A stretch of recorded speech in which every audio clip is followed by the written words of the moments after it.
It's time to stitch Broomhilda's Bakery on our Twilight Boulevard bench pillow.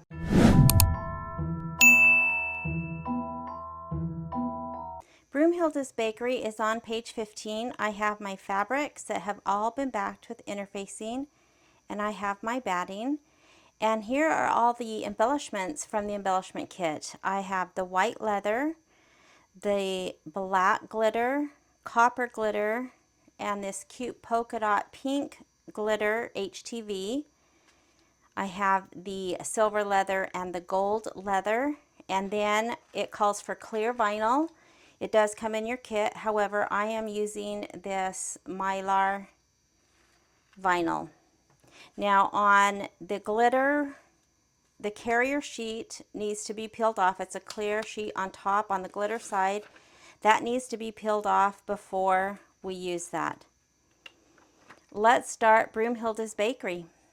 I've opened my USB and I have combined my background quilting and my embroidery file in Embellishment software, and I do have a video on how I combine those. But you don't need to use software. You can bring in a background quilting design and then the embroidery file. You will just need to look at the special alignment instructions and move the embroidery file down so it's more grounded. This is an older project and does not have a background quilting bundle. It actually came out before they had background quilting. So I have chosen some background for the main blocks from the Pumpkins and Potions. However, you can use any background that will fit your block. It doesn't even have to be Kimberbell. Now I've combined mine, so I have those in my combined files folder. I'm going to open that and I am going to choose the bakery. I will hit set and embroidery. I'm stitching on my 9x9, and so I am going to rotate this to save on stabilizer. So I will go to layout and rotate. I'll rotate 90 degrees, and then I will move this all the way to the bottom. My muslin, which I'm using as stabilizer, is still attached to the big long strip that I took off the bolt, and so I can save all of this that's still attached. If you have not combined your files and have taken those steps out that are not going to be stitched, then you can stitch all 5 of the background quilting file, or you can skip them right at your machine. I have deleted the steps that I don't run because I worked in software. I will select OK and then go to the minus plus needle, and I will stitch the placement for the batting. I'm going to place my batting that has been cut exactly to size. I will place my fabric. I'll tack my fabric down and run the background quilting.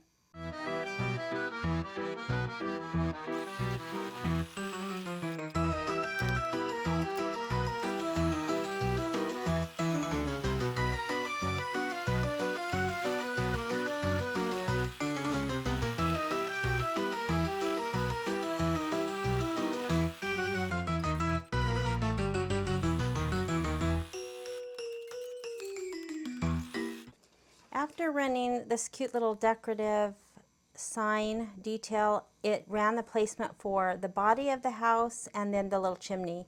And these both get the black glitter.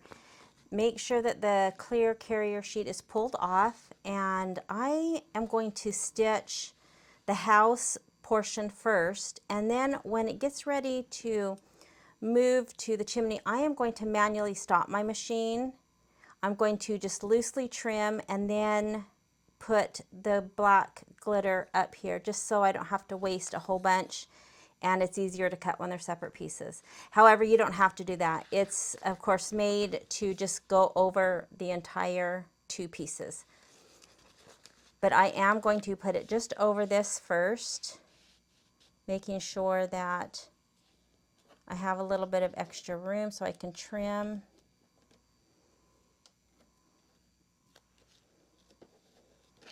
And we'll stitch that house down first.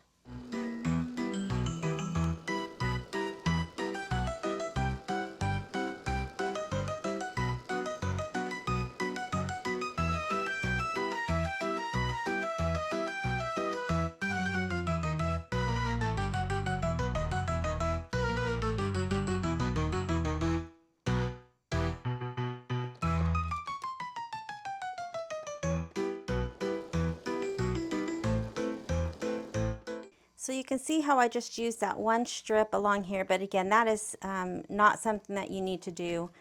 I just like to save what I can. So now I'm just going to trim about 1/8 of an inch. This is raw edge applique, so there at this point it's not going to be any other stitching. There will be some decorative stitching on part of the building, but not the entire piece. So we need to trim just about 1/8 of an inch.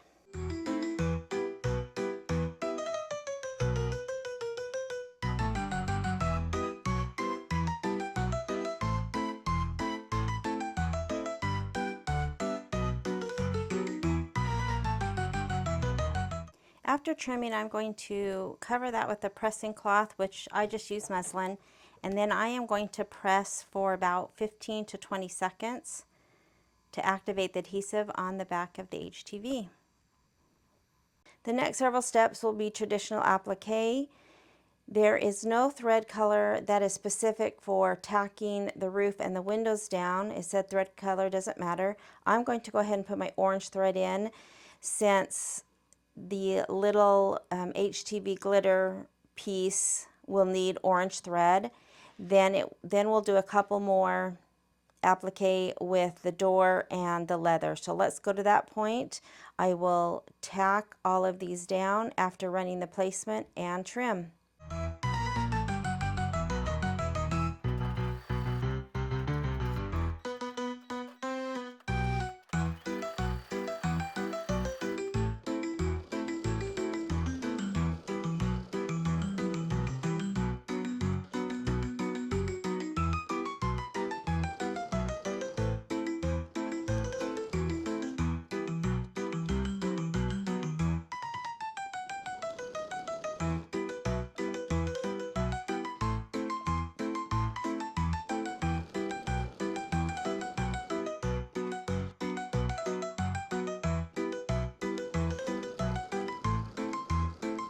Now I went ahead and added the window before trimming the roof because I put the fabric close enough up. However, if I would have had this orange fabric down farther, I would have trimmed probably just the bottom, then done the window, and then take it out of the hoop to trim both of them.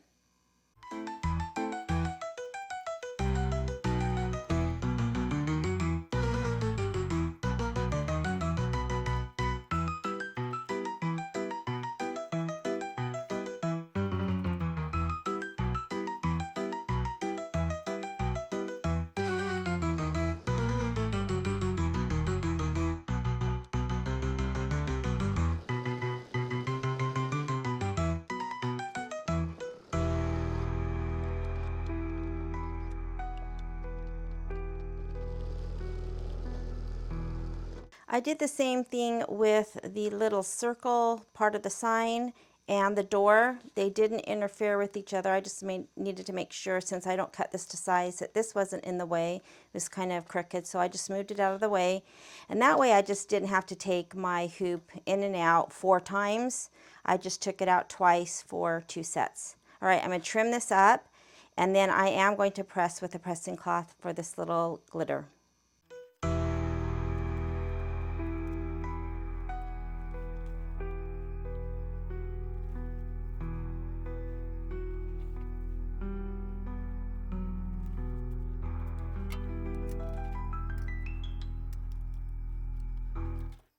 The next step is stitching the placement line for the bricks, which are going to be leather, and they are on the side of the building.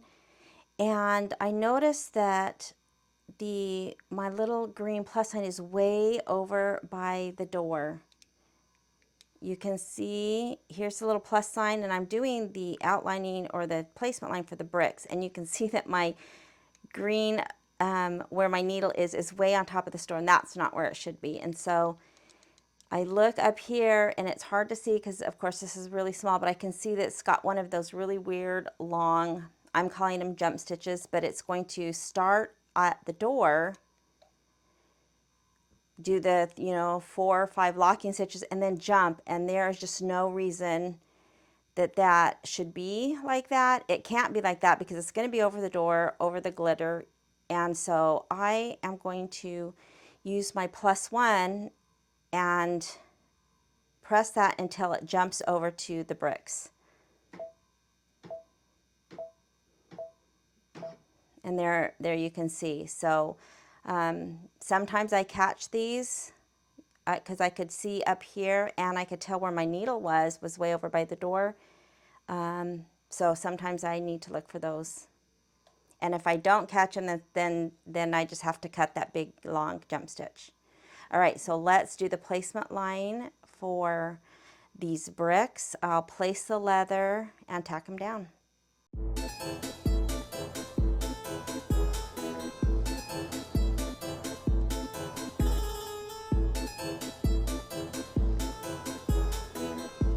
Now this is in black, and of course I can barely see this, but I wanted to see how high they went. And so it looks like the little bricks go from about the bottom of the door, I think I can see, to about a ½ inch or so above the door. Now I am not going to place this whole piece over, one, just because I can save. I know it's very little. It's, you know, the amount in between the two sets. But more importantly for this is that it's harder to trim when things are connected. Like it was this roof, it's, you know, it's tight when I have two pieces that are tacked down. So I am going to start with the first, starting with this one. I'm just going to place this, tack it down, and when it cuts the thread to move over, I'm just going to manually stop my machine, and then I can trim both of these.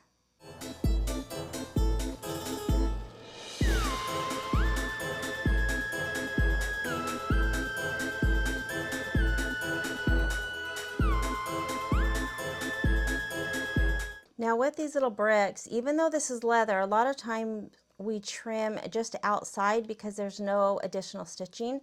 This is actually going to have a satin stitch towards the end of the block. And so this needs to be trimmed close, just like you would any other applique, so that it can be covered with the stitching. So I am going to trim this down the side so that I can move this over. And I'm going to go ahead and just trim it close, just so that's two less that I have to trim later. And so now I can just place this. I did tape because this is slippery. And so with this piece, I'm going to just put this next piece right over it.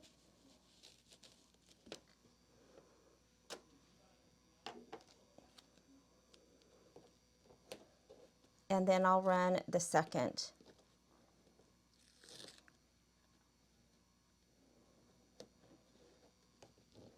I don't really want to catch the tape if possible. All right, we'll run the second one, and then I'll trim them both close to the stitching.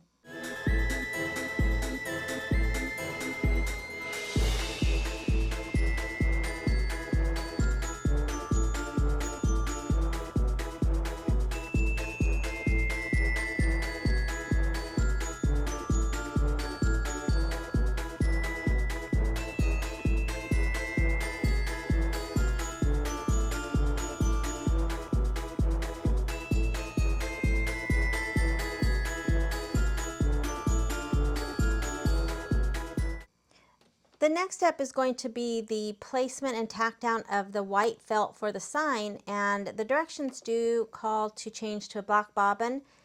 Even though right now it's not going to be stitching the wording on the sign, it's only going to do the tack down. I went ahead and changed it since I have lots of black bobbins to use up, and so it's going to do the tack down with the felt.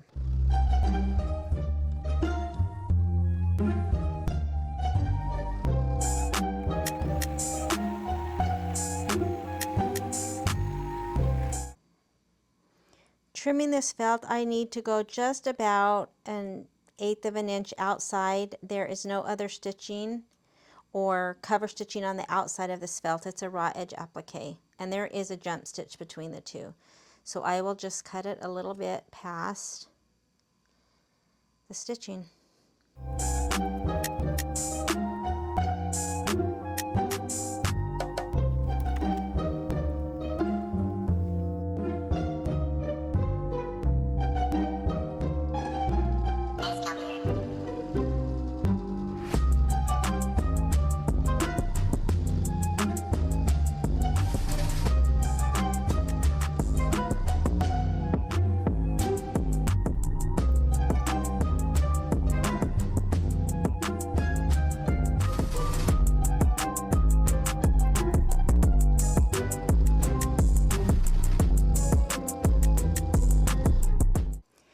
after stitching this felt for the sign down, I changed back to a white bobbin. I will use a black bobbin when the wording is put on the sign. That's coming in a little bit. And then I tacked down the gold leather and trimmed a little bit outside of that stitch. That's going to be a rouge applique. And now I just did the placement for the frosting. Now this little purple piece of fabric is for the frosting, and we need to apply these together before we tack this down as an applique. But I think that's such a big piece and I don't want to waste my cute glitter. So I am just going to cut this and not use so much glitter. This, even though it has fabric, will be a raw edge applique because it has the vinyl. And so I need to make sure that I just have 1/8 of an inch outside of the tack down so that I can trim it. So I think about right here, and this is again completely uncalled for, I guess, really, but I am just going to cut that just so that I don't waste this cute polka dot glitter vinyl. So now that I have that cut down just a little bit, I need to adhere this to the fabric. So I'm going to cover that and then just trim off because I don't want to waste that, and I can't press it or this would stick to my mat or whatever I'm pressing on. So I will just put that back with my embellishment. So now I have this little piece and I just need to cover this with a pressing cloth. And this is just like the little sign or any HTV that you use. Cover it with a pressing cloth and press it for about 15 to 20 seconds.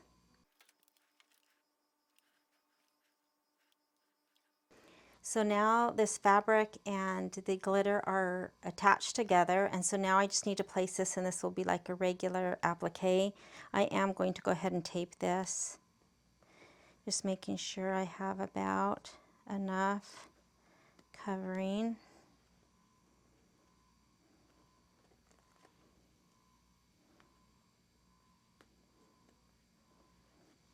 And then it's going to tack down, and I will trim 1/8 of an inch away.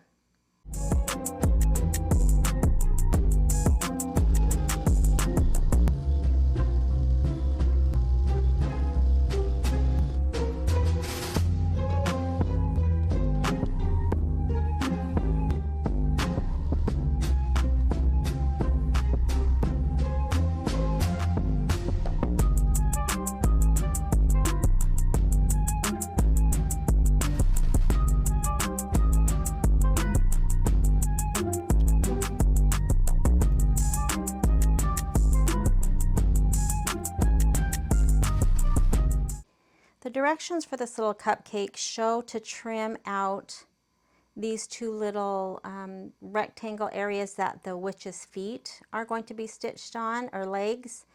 And honestly, it's so little that I probably should have just left it. It might have even been better because it's going to stitch between those. And now I've cut the fabric and vinyl anyway, so if I were to do this again, I would leave these two little sections just uncut.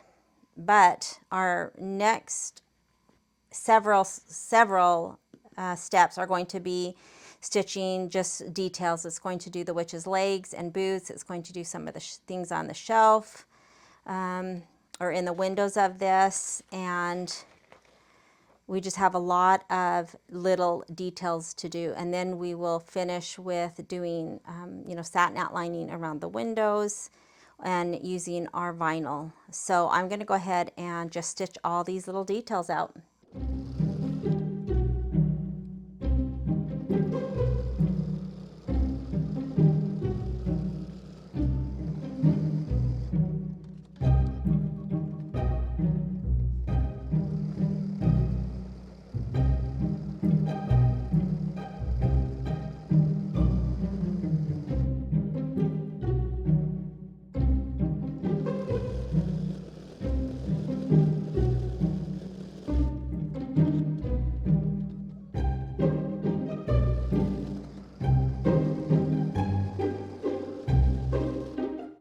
have another one of those really weird long stitches. It is stitching the boots, and you can see my little plus where my needle is way down almost to where the end of the legs are, and it should be up by the boot. And you can see if you look up here, there is this long stitch, and so I don't want it to stitch a locking stitch with the black thread and then jump, so I'm just going to use my plus one until it jumps to the boot,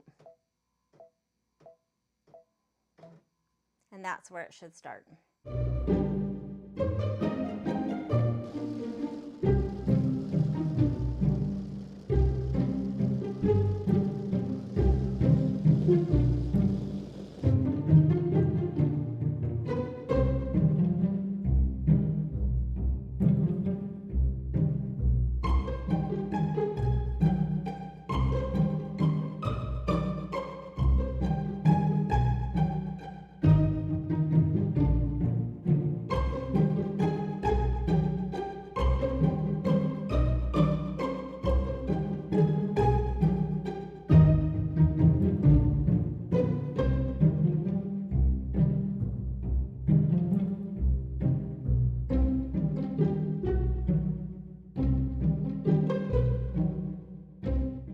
This little cupcake and pie in this window are so cute. Now, on both this is supposed to be like a little candy on top of this.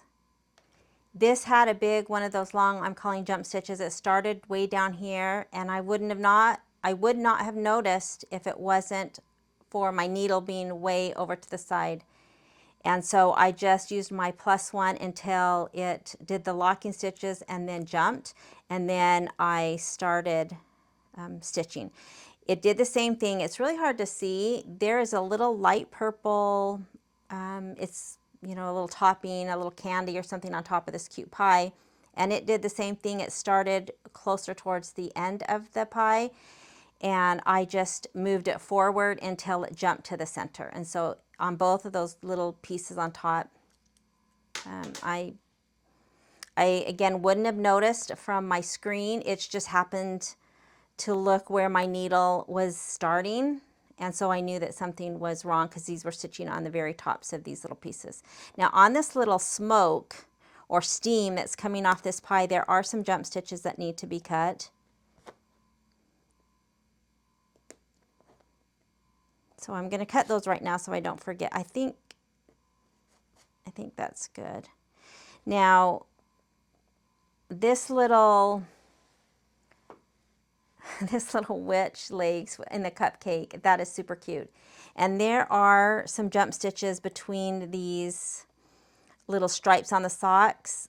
On the bottom that's towards the frosting, you can't really see them. I think I'm going to try, there's one each above.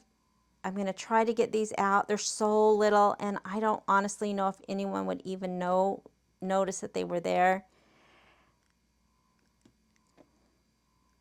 I might even have to try a smaller, there, I think I might have gotten that too. That looks good. Let me see if I can get this one. But again, they are so tiny. I think in the scheme of things that if these were left, probably no one would notice. This one, I might have to go get a pin and lift that up. I can't quite get, even though as tiny as these are called side hoppers, they just squeeze. I don't want to, damage the white thread underneath, so I'm going to get a little pin to see if I can get that pulled up a little bit to be able to get my little scissors. These, again, I'm not going to worry about because you can't really see that they're there.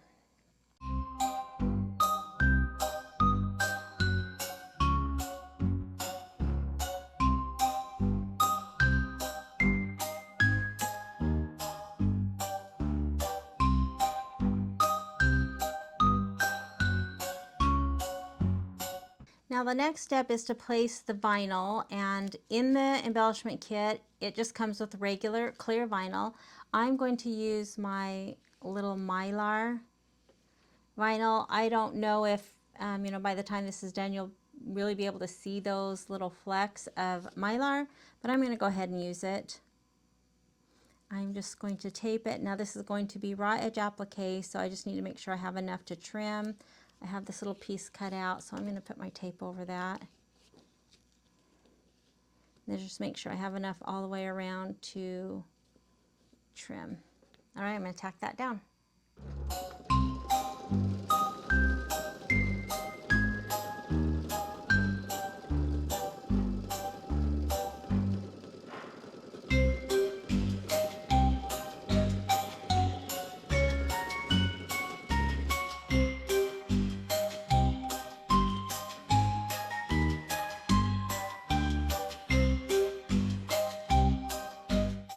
Now I manually stop my machine. It, does the tack down of one window, then it jumps to do the next. And I think this is going to be hard to get a nice edge with so little space between. So I'm going to go ahead and cut this first window and probably just this inside piece. That way this will be on its own and I can trim it and hopefully get a little bit better trimming. I'm going to try to trim it right to about the outside of that satin stitch, and so you can see, similar to the little rectangles that I had to cut out of this for the witch's legs, it's so small that it's hard when both of those are tacked down. So I think that looks fine. Now when I place this one, I can just place it a little bit farther over so it overlaps, and then that will give me a little bit of room to kind of hold when I trim the second one. All right, so I'm going to go ahead and tack that down and then I'll finish trimming.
So I just got done stitching the brick satin outline and detail, and it's super cute.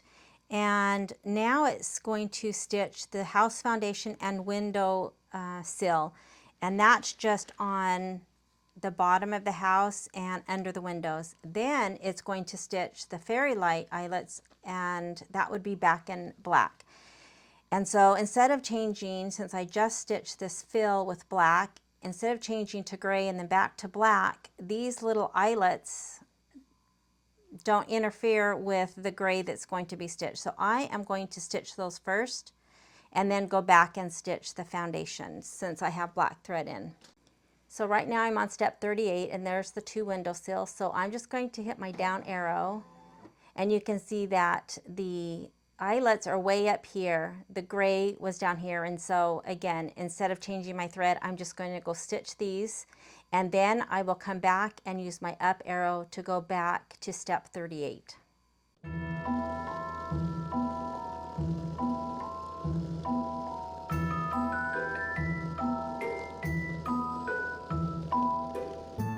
So now I need to go back to 38, so I'll use my up arrow, stitch the foundation, and then I will need to skip the black fairy lights again and then stitch the 2 in orange that are on the neck. So I will come back and just use the down arrow.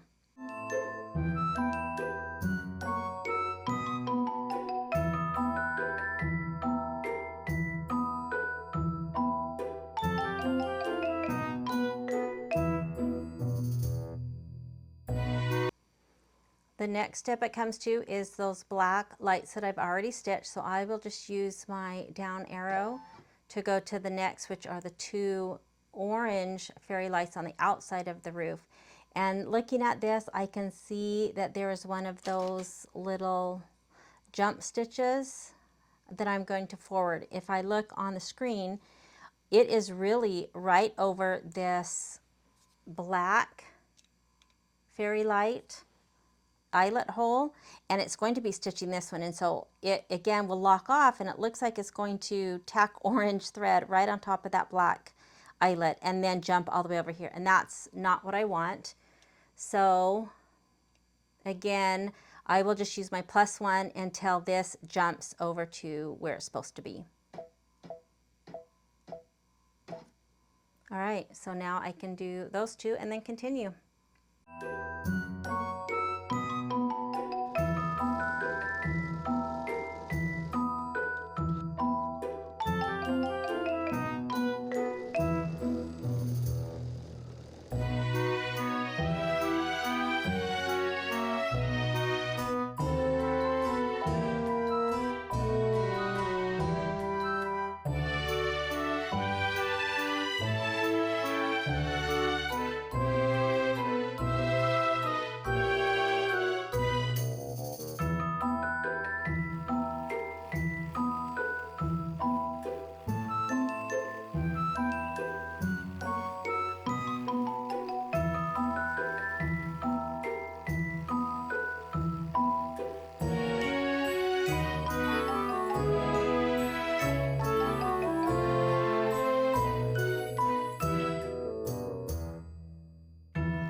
This is a really cute block, so I am going to go ahead and just trim my muslin.